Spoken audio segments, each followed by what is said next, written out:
Okay, so the first thing I'll start out by saying is this says fairy tale, and some people hear that and they're like, ew, fairy tales are gross.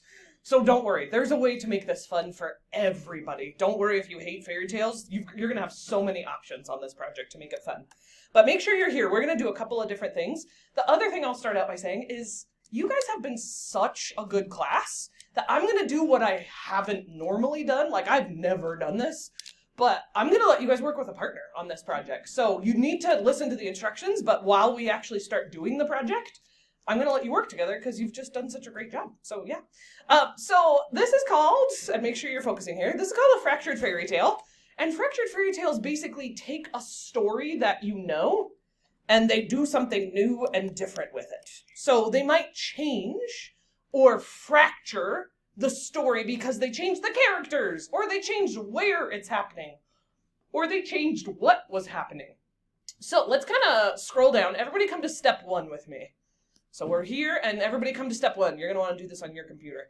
Go ahead and click this first link.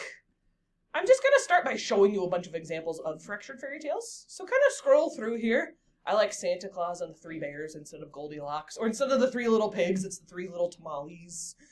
There's so many ways. Instead of the princess and the pea, it's the princess and the pizza. There's lots and lots of ways to take a story and do something new and different. Okay, let's go back. Let's think of some movies that have been current that are fractured fairy tale. Raise your hand if you've seen Tangled. I know that one's a little bit older. Raise your hand if you've seen Tangled. Tangled is a fractured fairy tale, guys. They took Rapunzel and they did something new and different with it. Raise your hand if you've seen Maleficent. Either one. Maleficent is a fractured fairy tale. They took Sleeping Beauty and they did something new and different with it. Raise your hand if you've seen Frozen. Everybody, right? Frozen is actually a fractured fairy tale. It's a very old story that is, it's an old fairy tale called The Snow Queen. Ryan, are you playing on the phone? Put it in your pocket so I don't have to take it. Okay. Yeah, Sarah. Yeah, exactly. And so fractured fairy tales do that. They take a story, they do something new and different, okay? So let's click this second link. So everybody do this with me. We're on step 1, second link. We're just getting some more examples here. So Cinderella is one of the most common stories that gets fractured. So look how many fractured versions there are of just Cinderella. We've got Western Cinderella. We've got, this one changes the perspective. It's told by the wicked stepmother, so it changes who's telling the story. Cinder Edna, Cinder Ellie, Prince Cinders. This one's so cool because it changes the culture. So it's Cinderella, but in a totally different culture, which is so cool. Okay, let's finish on this one. Let's come back to this assignment here, guys. And now we're going to look at some real student examples. So I saved some former students so that you can see what this ends up looking like. So click this third link under step 1 with me. And let's kind of do this together. So let's start with Rapunzel the Fugitive. It's one of my favorites. This was a kid who wanted to make it dark. So he took Rapunzel and she committed a crime. And you've got the 3 blind mice were also prisoners. Maleficent is the prison guard.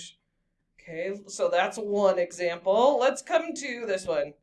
So instead of the 3, or the big 3 pillow, what is that one called? 3 little pigs, right? This is 3 dinosaurs and the big bad mouse, which I love that a tiny mouse is the bad guy and that dinosaurs are the ones being attacked by this evil mouse. So this is a really common story. This kid did do extra effort. Yours does not have to have this many pictures. So let's come back. Let's look at a couple more examples. Sorry, let's look at a less silly one. If you come to this Rumpelstiltskin one, or you can just look at it while I do it, that's fine too. But this girl didn't want to make her so weird, which is totally fine. So she did more of a classic fairy tale. She still fractured it. She still made it different, but it's a little bit more serious, not so weird. And you can really do whatever you want. This is an extra weird one.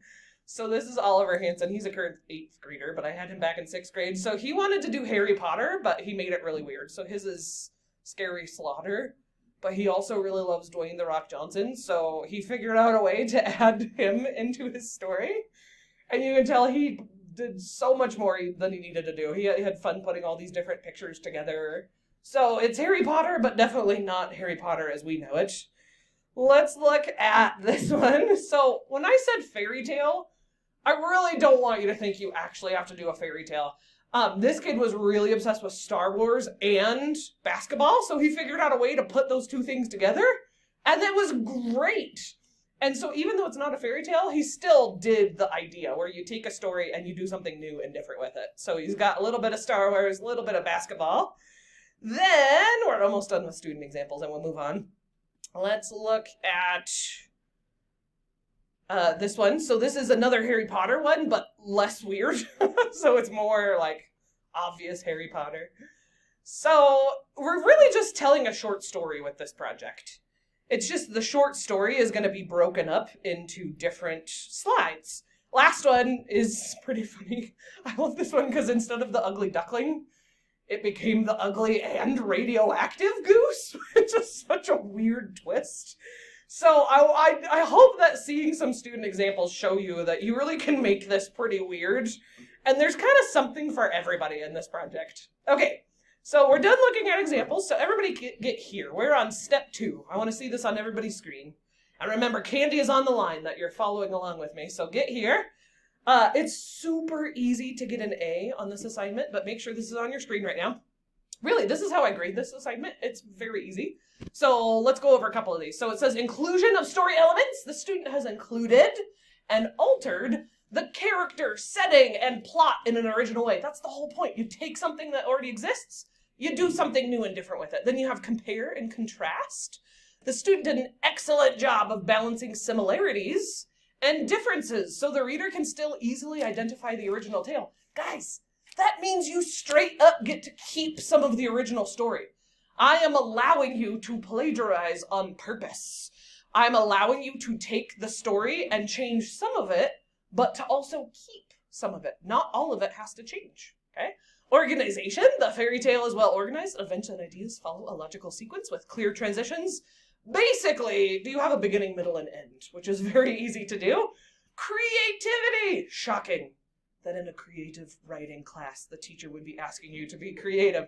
There are creative details and/or descriptions that contribute to the story. The author has clearly used his or her imagination.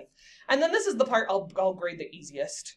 The story is free of grammatical errors and spelling mistakes, but really, as long as you use the spell check, that's all I care about. Use the spell check before you turn it in, and I won't be evil on that one. Yeah. You could use the grammar check, but again, I'm not going to be too evil about that. Okay, everybody scroll to step 3. Step 3 actually isn't going to start until tomorrow, but I'm going to just tell it to you because it might help you as we're starting out. So we are doing it in Google Slides. We're going to work on this until Thursday. So you're going to do a little bit today, a little bit tomorrow, a little bit the next day, and finish on Thursday. So this sounds like a lot, but it's really not. You're going to do 15 slides with 2 or 3 sentences each. And again, we're just going to do a little bit at a time. You do have to have a title slide, which means that you'll have 16 slides total. And every word of your main title should be capitalized, but I'll remind you of that when it gets later on. You get to include a picture that you steal from Google. They can also be school-appropriate memes. Anything that supports your story. And hopefully seeing some of those student examples helped with that. A quality story does take time. This is a bigger project than we've done so far. So, take your time. It's not something you should be rushing through. How many of you have ever run into this where on Google Slides it tries to force you to put a title on every slide? Raise your hand if that's happened to you. You do not have to have a title on every slide. Just one main title. And you can do whatever font size and type and color that you want. So one year I had a kid who was like, Mrs. Coates, does that mean I could do size 60 neon brown? And I was like, well, if neon brown existed as a font color, then yes, you could.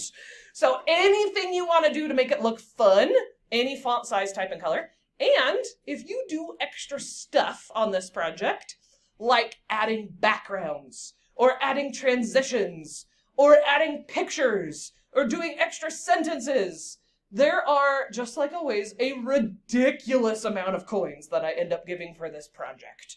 Like, I would say most kids end up getting at least 8 coins, and that's the minimum. Just trying a little bit of extra. Okay, I'm going to stop this recording because then we have one more step and we're almost